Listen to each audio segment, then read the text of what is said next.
చూడండి, దురాశ ఉన్న వ్యక్తి దగ్గర ఎంత ధనం ఉన్నా అతను సంతృప్తిగా ఉండడు. సైకిల్ ఉన్న వ్యక్తి బైక్ ఉంటే బాగుండు అనుకుంటాడు, బైక్ ఉన్న వ్యక్తి కారు ఉంటే బాగుండు అనుకుంటాడు. లక్షాధికారి కోటీశ్వరుని అయితే బాగుండు అనుకుంటాడు, కోటీశ్వరుడు ఇంకా వందల వేల కోట్లు సంపాదించాలి అని అనుకుంటాడు. ఆశ ఉండడం మంచిదే, తప్పు లేదు, కానీ దురాశ ఉండకూడదు. ధర్మాన్ని దైవాన్ని విస్మరించి ఇంకా కావాలని పరిగెత్తడం ఇది మంచిది కాదు. ఇలా పరిగెడుతూ ఒకరోజు సమాధిలోకి వెళ్ళిపోతాడు. అల్హాకుము తకాసుర్ హత్తా జుర్తుముల్ మఖాబిర్.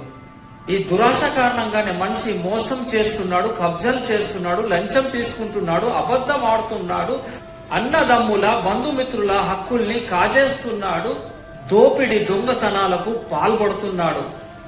ఈ పాపాలన్నిటికీ ప్రధాన కారణం దురాశ.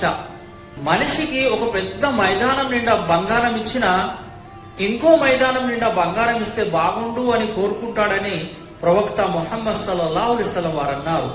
అత్యాశను విడిచిపెట్టండి, దైవం మిమ్మల్ని ప్రేమిస్తాడు. ప్రజల దగ్గర ఉన్న దానిపై ఆశ పెట్టుకోకండి, అప్పుడు ప్రజలు మిమ్మల్ని ప్రేమిస్తారని ప్రవక్త ముహమ్మద్ సల్లల్లాహు అలైహి వసల్లం వారు అన్నారు. సంతృప్తి అనేది గొప్ప సంపద అని ప్రవక్త ముహమ్మద్ సల్లల్లాహు అలైహి వసల్లం తెలియజేశారు.